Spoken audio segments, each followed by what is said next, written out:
Chers téléspectateurs, bonsoir. Ravi de vous retrouver sur cette édition d'information. Voici les grandes lignes. Engagé pour la sauvegarde de la biodiversité et renforcer la résilience de la population littorale face aux aléas climatiques, le projet Paréo a initié une activité de ramassage des déchets à la plage de Nimashiwa. Malgré le manque de centres de formation agricole et moyens financiers pour investir, cependant de plus en plus de jeunes s'engagent dans le secteur agricole. Bienvenue dans ce journal. Une réunion de sensibilisation au profit des oulémas et des mères sur la vaccination à l'égard des femmes enceintes et des enfants s'est tenue au courant de cette semaine à la Direction régionale de la santé. L'objectif est d'assurer la protection de la population. Suivant plus de détails avec Halda Hamidi et Tchane Mohamed Elamine. Pour des résultats efficaces sur la vaccination, les responsables ont opté pour une nouvelle méthode, celle d'une mobilisation sociale et d'une sensibilisation de la population à travers la religion musulmane. D'où cette réunion de sensibilisation à l'endroit des maires, des préfets, des cadis, des responsables religieux de différentes communes de Mouéli. Le but est de lutter contre les différentes maladies et à encourager ces figures à jouer un rôle clé dans la sensibilisation dans leurs communautés respectives. Une manière de renforcer la campagne de vaccination afin de prévenir la propagation de maladies infectieuses en améliorant la santé globale de la population. Nous avons choisi les maires et les oulémas parce que ce sont des personnes très importantes. S'ils parlent dans leur communauté, la plupart des communautés leur écoutent et ils ont beaucoup confiance en eux par rapport aux autres. C'est la raison pour laquelle on a vu important de les inviter ici pour discuter ensemble comment faire pour améliorer, pour arriver à vacciner tous les enfants et les femmes enceintes et les enfants de 12 ans et plus. On va faire l'ensemble des vaccins, les vaccins des enfants de 0 à 5 ans, les femmes enceintes et les femmes en âge de procréation, ainsi que les enfants de 12 ans et plus. Ces responsables se disent prêts à travailler en étroite collaboration avec les autorités sanitaires pour atteindre les objectifs fixés. Pour passer ce message, il n'y a que deux solutions. Passer le message, soit dans les khutbahs, en cours du khutbah, ou bien passer le message après le khutbah ou après la salat al-Jumu'ah de demain. J'aimerais dire à tout le monde que la prévention est très importante à tout le monde, à toute personne. On doit y être en bonne santé pour bien prier, pour bien adorer les bons dieux. La sensibilisation des oulémas et des mères à la vaccination représente une étape prometteuse vers une société plus saine et plus résiliente aux différentes maladies. Ceci grâce au projet vaccin et celui de Compass, une campagne qui va débuter le 12 de ce mois et prendre fin le 18.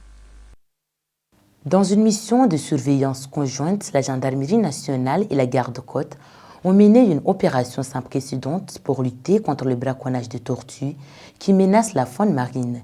Une mission qui a fini par donner des résultats efficaces. L'interception d'une vedette des braconniers a abouti à appréhender l'aide d'un présumé braconnier qui tentait de rejoindre l'île d'Anjouan avec à son bord plusieurs tortues marines. Suivant plus de détails avec le chef d'escadron Abdallah Ibrahim, commandant du groupement gendarmerie Mouili. On a eu des renseignements comme quoi il va y avoir un transportement des clandestins venant d'Afrique, malgré on ne savait pas de quel pays. Donc, comme d'habitude, il y a des pêcheurs ou bien des passeurs comoriens qui vont faire le transportement. Donc, garde-côte était sur place avec le parc marin. Donc, ils ont attendu au moment et au lieu du rendez-vous parce qu'il y avait un lieu bien précis par les radars. Donc, on a attendu jusqu'à ce qu'on n'a pas vu le bateau. Seulement, on a vu les passeurs comoriens parce qu'il y a eu une vedette venant d'Anjouan et une autre venant de Nimashiwa.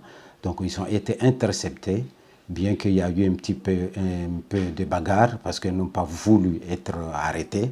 Mais les militaires les ont maîtrisés. Ils ont trouvé même des habits Donc ils ont arrêté les passeurs et leur matériel. Et entre-temps, ils ont encore appréhendé une vedette de braconnage des tortues, dont ils ont trouvé 8 tortues dedans. Les braconneurs n'ont pas voulu être arrêtés. Donc il y avait une lutte très acharnée jusqu'à ce qu'un des commandants des braconneurs s'est plongé en mer et jusqu'à maintenant, on n'a pas son sort. Il n'y a pas de nouvelles dispositions. Notre démarche est toujours la même, c'est patrouiller incessamment dans la mer et le parc marin et le garde-côte et les gendarmes pour arrêter n'importe qui va encore faire des gestes pareils. Une opération de nettoyage et triage de déchets plastiques sur la plage de Nimashiwa s'est tenue ce vendredi. Initiée par le projet Paréo, c'est un moyen de mettre en pratique les connaissances acquises après une année de formation. Suivons ce reportage. Cette opération de nettoyage et triage des déchets plastiques et métal sur la plage de Nimashiwa va non seulement contribuer à la conservation de la biodiversité ainsi que des ressources naturelles, mais également redorer l'image de cette plage tant fréquentée par les touristes. Après avoir été formés sur les techniques de base liées à la protection de l'environnement par le projet Noé, l'association des élèves primaires continue de mettre en pratique les connaissances acquises durant un mois de formation. On leur dit que le récif corallien, c'est l'importance de l'océan, c'est là où on trouve beaucoup de poissons. Mais on leur a amené pour qu'ils puissent voir vraiment ce que c'est le récif corallien. Et là, on leur a aussi éduqués, leur a préparé à savoir les dangers qui guettent le récif corallien. Du coup, ils ont demandé après la phase pilote, ils ont demandé à ce qu'on fasse un nettoyage ici sur la plage de Nimashiwa pour que la plage soit propre, parce que ils savent que les déchets, on leur a appris et ils voient vraiment que les déchets, surtout les déchets plastiques, représentent un danger, un grand danger pour le récif corallien, mais surtout pour les poissons. Il s'agit ici de ramasser les déchets plastiques qui peuvent causer des dégâts considérables sur la faune et la flore, notamment la dégradation des habitats des espèces marines.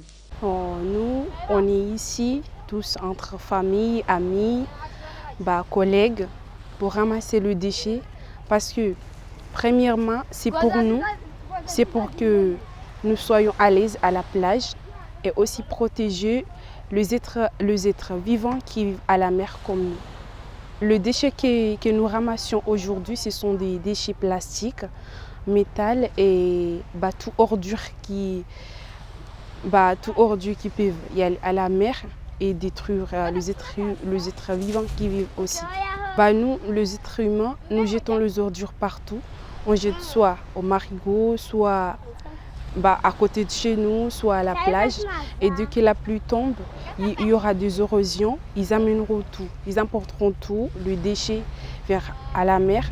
Protéger les écosystèmes marins et renforcer la résilience des populations littorales face aux aléas du changement climatique sont parmi les objectifs du projet Noé avec la collaboration du Parc national de Mouéli. Les organisateurs de cette journée propre comptent poursuivre ce genre d'opérations pour des résultats efficaces. Cependant, tenant compte du manque d'un site de décharge adéquat pour jeter les déchets et trier ceux qui peuvent être réutilisés, le problème demeure inchangé. Autre volet de ce journal, le jardinage fait partie des activités génératrices de revenus dont bon nombre des associations se sont lancées, notamment celle de Barakani. Composées généralement de femmes, ils ont choisi de miser sur les produits maraîchers, une activité qui leur permet de joindre les deux bouts. Suivons plus de détails avec Soranti Bouramadi et Tian Mohamed Elamine.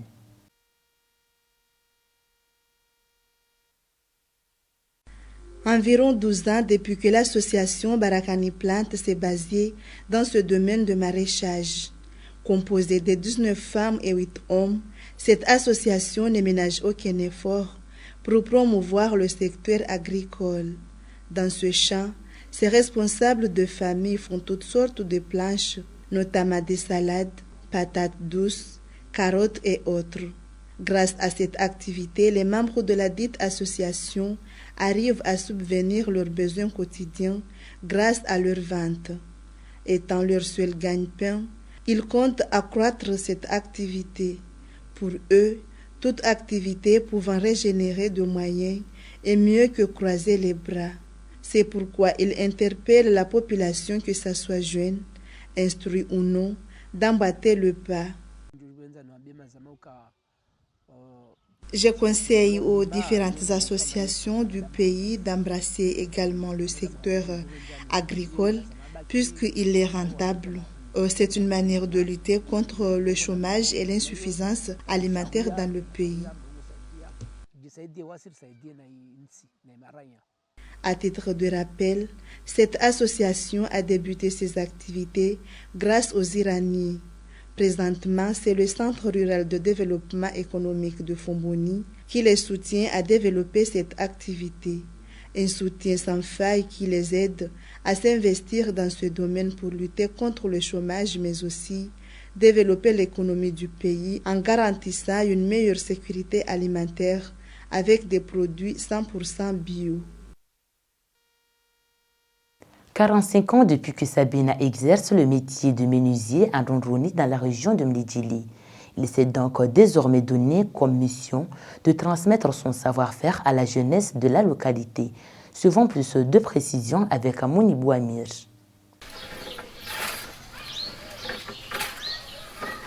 Sabina, originaire de la localité de Ndondoni dans la région de Mlidjili, âgée d'une 50aine d'années, perçoit son gagne-pain grâce à son savoir-faire de menuisier forgeron. Par l'agilité de ses mains, ce dernier, à l'aide de ses outils manuels, dont un rabot à main, scie, perceuse visseuse à main, cisaille et autres, il arrive à confectionner des tables, râpes à coco, tous dans son atelier traditionnel, si en Rondroni. Malgré le manque d'une machine électrique, toutefois, il arrive à fabriquer des lampes à pétrole et autres objets métalliques sans machine à soudure. Une façon de montrer sa maîtrise à travers son savoir-faire. Sabina a hérité de ce métier de son père qui était également menuisier. Il espère à son tour le transmettre à ses enfants, mais aussi à toute personne en quête de savoir. Pour finir cette édition, un défilé de mode est organisé ce mercredi sur la plage de Nimashiwa dans la région de Mlidjili. Ce dernier consiste à valoriser le patrimoine culturel à travers le mode vestimentaire comorien, une manière de faire découvrir ce mode vestimentaire riche et métissé aux touristes qui visitent cette localité touristique de l'île de Moïli. Suivons plus de détails avec Mounibou Amir.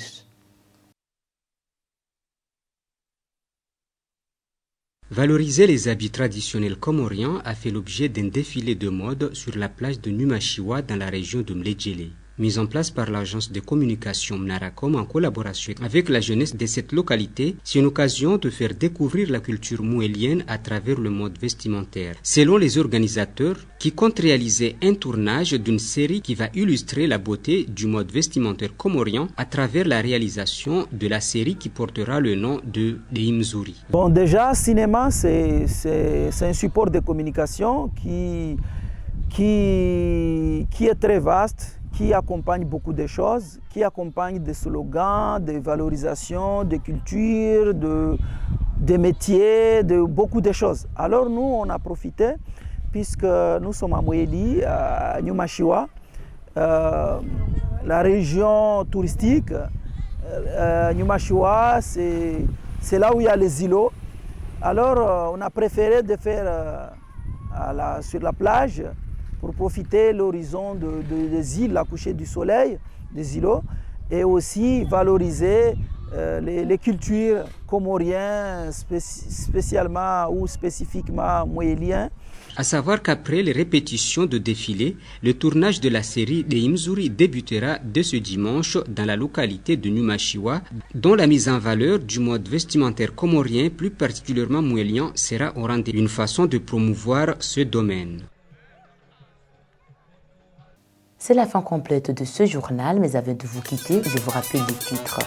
Engagé pour la sauvegarde de la biodiversité et renforcer la résilience des populations littorales face aux aléas climatiques, le projet Paréo a initié une activité de ramassage de déchets à Nimashiwa.